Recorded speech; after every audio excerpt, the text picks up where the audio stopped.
My topic of discussion today is whether we can analogize, compare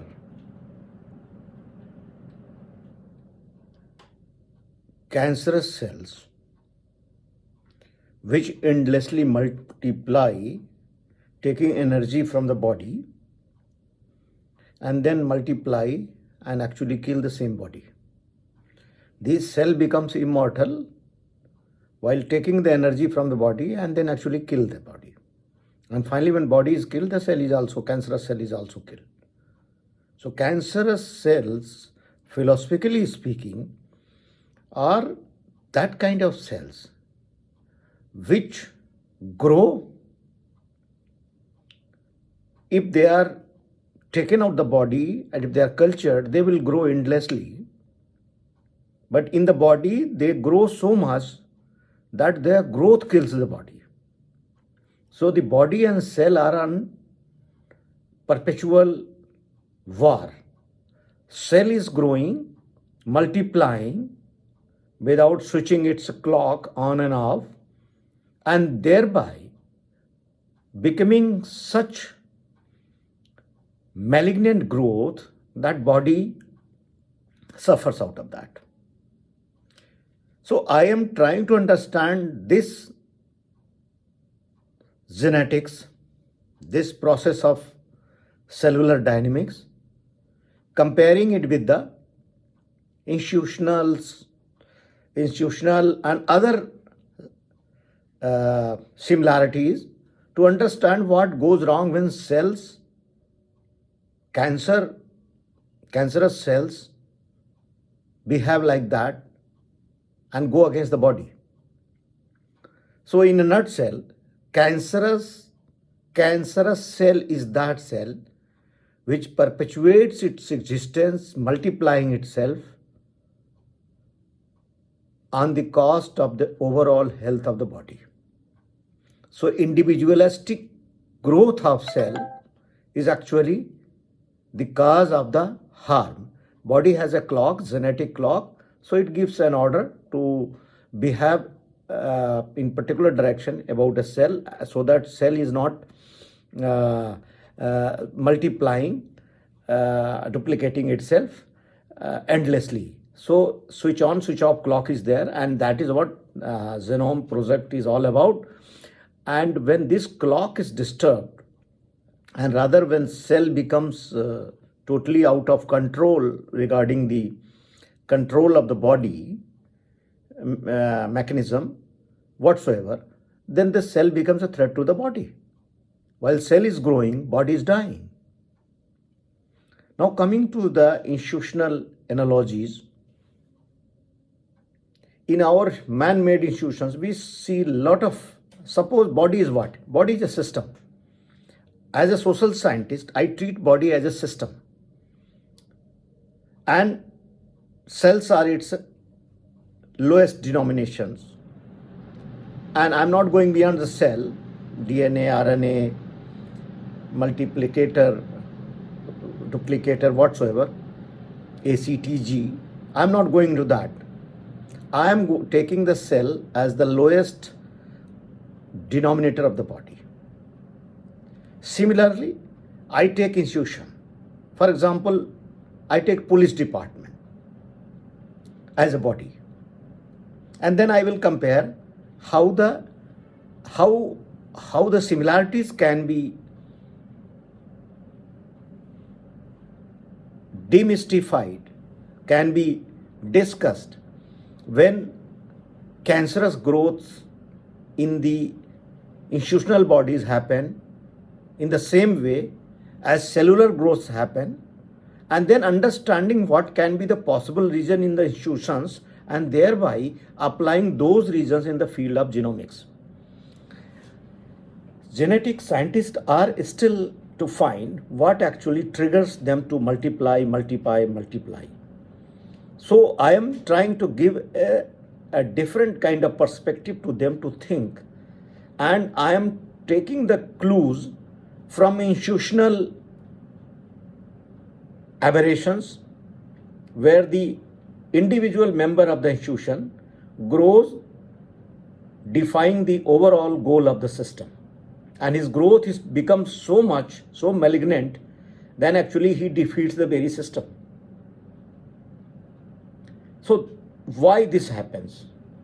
What may be the possible reasons of aberrations in the institution, cancerous growth in the institutions, and what lessons or takeaways we can apply in the genetics to understand the similarities and maybe the similar reasons there also. So institutions are actually systems. So here for example, just to make the our topic simple to understand for a common man, because I'm not a science student, I'm humanities, I am a student of humanities. So I would like to create an analogy of both systems. So for body, cell is the primary unit. For a system, individual is the primary unit. For example, police department, let us take constable is the primary unit, primary cell. So how the police department will function better? When each and every constable works in the synchronization of the goal of the department. So here constable are for that purpose, even the head of the force is just a member. He is member as well as decision maker as per the systemic positioning. As a member, what is the narrative for each and every member? To work to further the goal of the department. As a cell, what is our goal? To replicate, multiply, generate, regenerate, to make the body going perfect or what has been designed. So as a individual, I'm not going to the rank, everybody is supposed to work what is the goal of the system and contribute what is the best possible to further the goal of the institution. So where comes the cancerous growth in the institutions? When the system from bottom to top doesn't function for the furtherance of the goal of the system, then what happens? Each and every stakeholder of the system or the member of that system at molecular level in the body and at the individual level or constable level in the department, they act at the variance of each other. So what narrative goes from the top? Directions go from the top, but they are not followed. The communication goes from the bottom, is not heard by the top. So this communication gap creates a kind of alienation and conflict. And gap of communication creates alienation and then a kind of self-justification, self-righteousness in the mind of the constable that what I am doing is good for me because system is not bothered, system doesn't listen me, I play no role in the system, I have no importance in the system is more selfish towards hierarchical positions,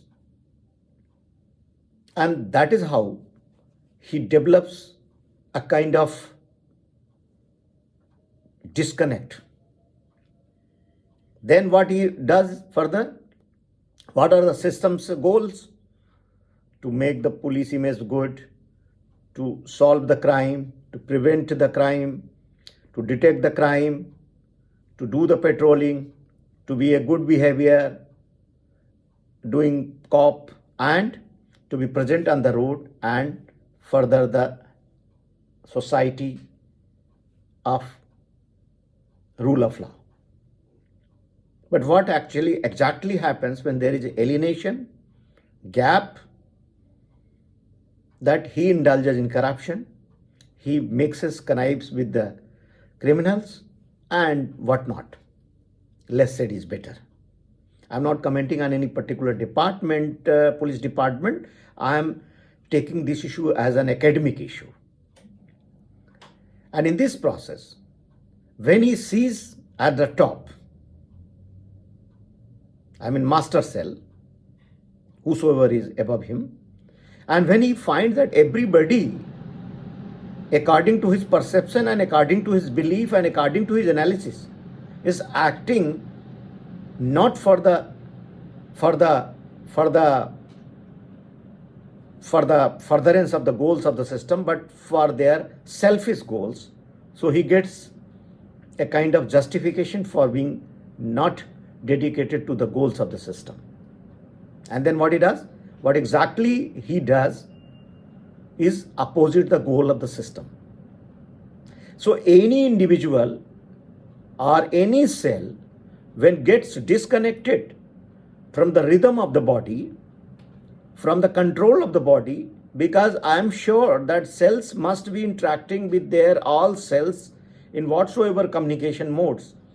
And this is where I can quote that a good thought, a benevolence, a positive emotional intelligence, a positive emotional feelings actually gives some sort of reinforcement to the cells of the body to remain aligned to the goal of the body. That is what called, if I am correctly citing, what in the book of Ignited Minds, our President Kalam said, that this psycho-neuroimmunopathy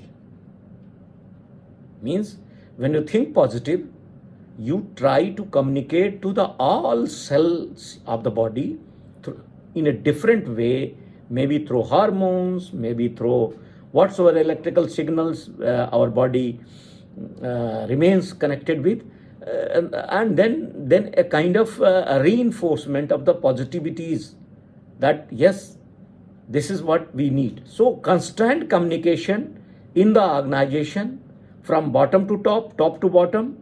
Similarly, like in body, we must talk to each other. This is why it is said that meditation is a good. Think in yourself. Think of not yourself. Think in yourself. And talk to yourself. Try to develop positive mindset. Try to become focused on your better self, on your soul, on your that part of your mind which is actually pure and noble. If you fix on that, it will regenerate your energy positively in the body. And believe me, the power of meditation, the power of good thought in you is equally important as you radiate on others. If you are burning under anger, if you are burning under jealousy, if you are burning under anxiety, you are not giving positive signal to your cells and you are acidic, you are generating a lot of negative hormones which must be damaging or miscommunicating to your cells to go haywire. So constant communication from bottom to top, top to bottom is just one missing link when things go cancerous. Second is that neither it should be nor it should appear also that the decision makers in the system at all levels have more impact in turning the goals of system into their favor. If this perception goes in the mind of people at the bottom of pyramid, that people above them are not bothered about them, are just trying to say something else, do something else, try to be more bothered about their own selfish goals, this image distorts the loyalty of the bottom to the body, and then that is another reason of alienation. So communication and care. So everybody should be given due care and fair care. Nobody in the system should be like that that since he is in a position to decide so many things, so therefore he can decide anything. No. There has to be priority of systemic goals when decision maker is taking decisions with regard to organization or planning the deliverables. We should not be ignoring any member, but we should try to approach any person in the organization, in the system, empathetically. So communication with empathy actually heals the alienation, heals the this distraction, brings loyalty back. So the system makers or decision makers should try to communicate and communicate in the language of empathy, understanding the problems, understanding the nuances of that particular person, so that he or she feels that he is being cared. Another thing, distribution of the resources of the system inside should not be based on position only, but should be based on a reasonableness. I can decide anything, therefore I will not keep everything for me. So I will keep my entire gamut of resources with me. When it comes for fair distribution, I will not pass it to the all stakeholders in a fair and reasonable manner. Another thing, discussion.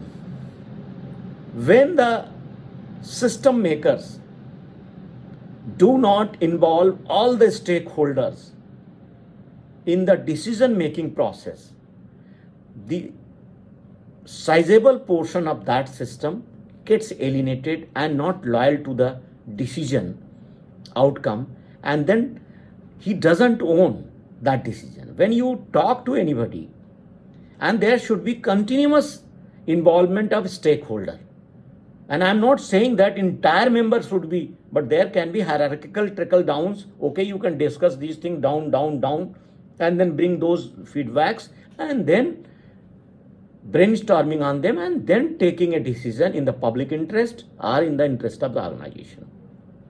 So this culture of involving all the stakeholder in the free and fair discussion is another reason where cells, like in body, when there is no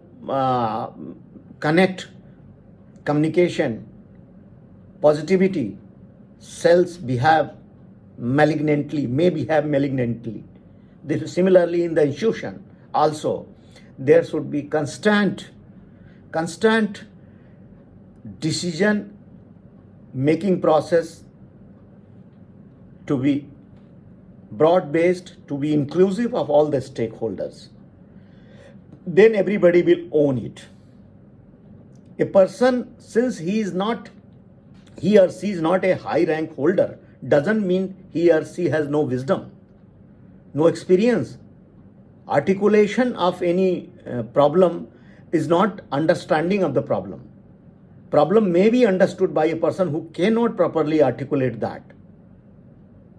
So we have to make him or her comfortable to give us valuable inputs, what he or she has seen on the ground.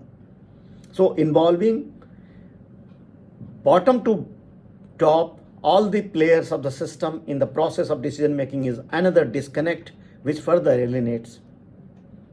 Then insulating the body from outside attacks. You cannot lead a system, you cannot get the loyalty of the people until unless you give a fair assurance that if you are doing in the good faith, if you are not malafide, if you are working with the bona fide interest and intention, you will be protected. So that kind of assurance at all levels will further cement the loyalty of the stakeholder individually to the system. And similarly, in the cellular biology, our body should not be behaving as if it is an instrument. Your body is the temple where our soul lives. So we have to nurture it by the feelings, by good feelings, caring it, protecting it, and working with the wisdom and scientific methods will make our body healthier, so will be the institution. Another important factor which can trigger this isolationism or alienation or cancerous growth is that when we allow anomalies, when we allow wrongdoers to perpetuate at all levels, so others are attracted that he or she can also go scot-free. So the message is clear.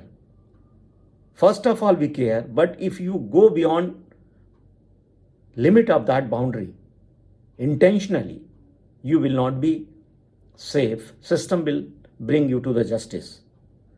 This kind of message has to be given to the entire system and all the small or big stakeholders that you are going to be tolerated, to be nurtured, to be protected till you are following the broad goals of the system. And those aberrations, exceptions, must be crushed like a cancerous cell. If you allow these cancerous cells to grow and multiply, they will pollute all the cells, all the members of the body system. Another important thing is that continuous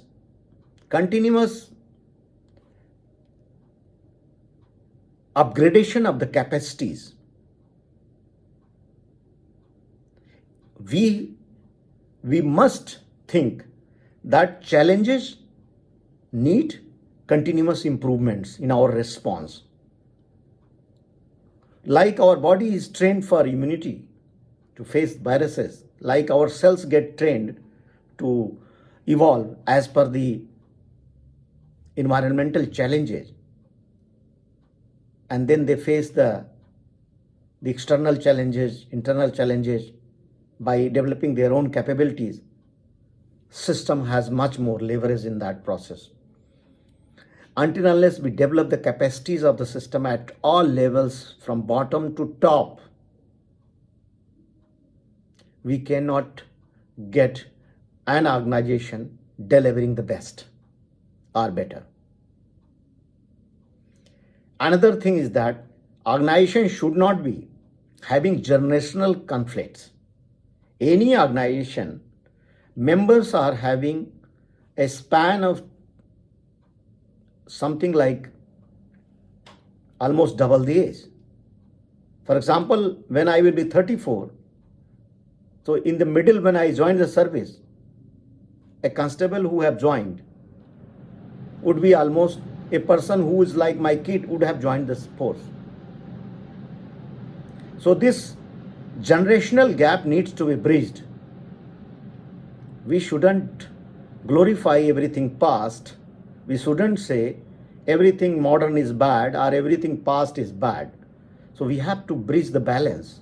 And balance is possible when we are upgrading all our components, all our stakeholders in a such way so that everybody is on the same page.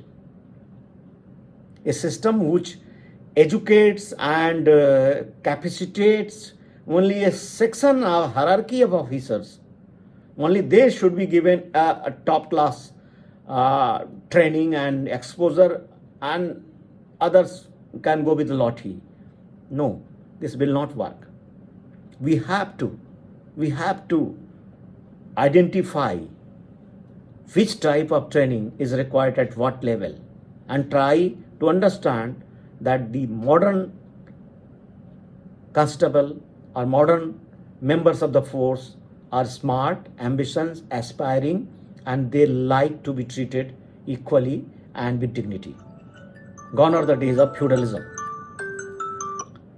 So, capacity building of all, not only a few, will improve the deliveries of the system.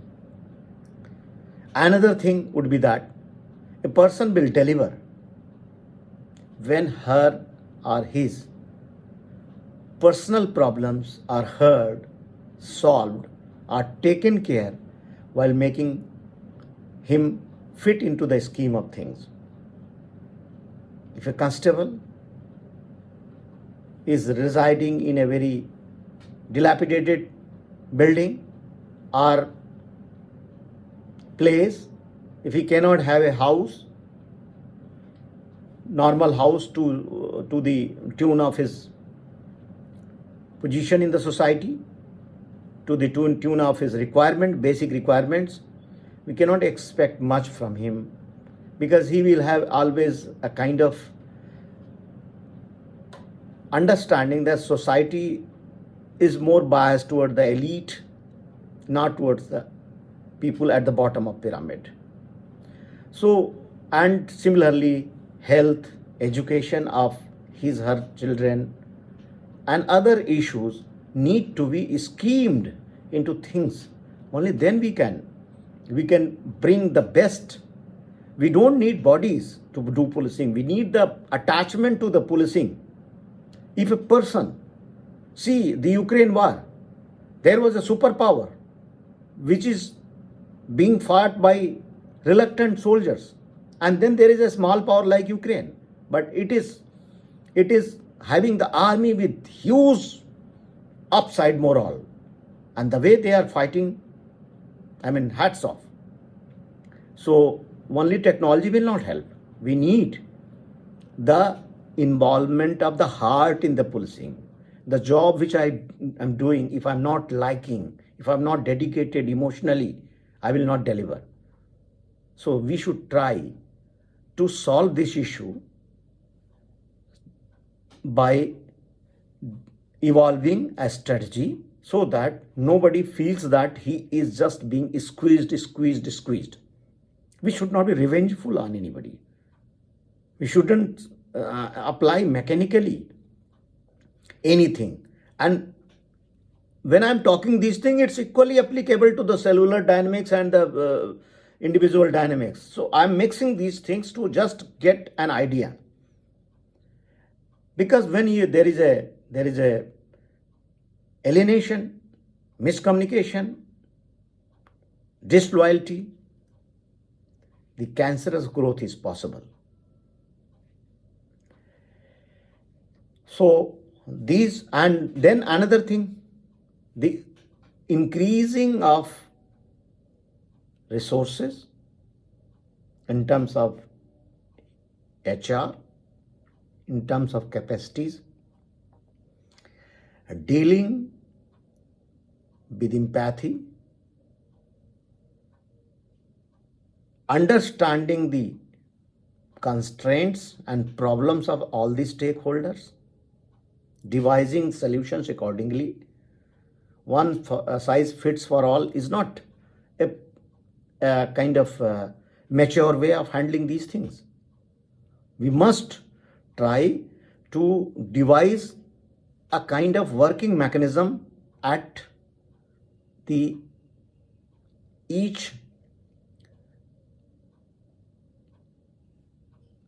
level, so that it's not that I'm imposing certain things, you have to do it. And this is possible when you have a complete brainstorming and stakeholder discussions. You can make my body present, but if my mind is not present, I'm useless. An alert one person is more important than 100 people without alertness. And this is applicable in all departments in that way. So, and then comes the building of the institutional memories. If institutions are run by individuals, by whims and fancies, in any institution, rather than the SOPs, standard protocols, and evolving, handling certain typical situations, and building institutional memories so that people can learn what were the decisions of their earlier holders of decision making positions. And in this process, the system becomes more robust in its response. So, building institutional memories, institutionalizing the deliveries and institutional practices. Practices and institutional memories should be very well maintained so that on the click of button a person can learn what his predecessor was doing and what he should do more. What were the challenges at that time and what are the new challenges at my time. The resource response. A system can work only in a context. For example, if I am sailing through an ocean, I should be equipped with all wherewithals, technologies to face the storms of a stable and unstable ocean. So any department needs to be understood that what are challenges and how they are coped and how they will cope with those challenges with the available resources, and had the resources been fairly distributed or not, etc., etc. So that is the goal of the system.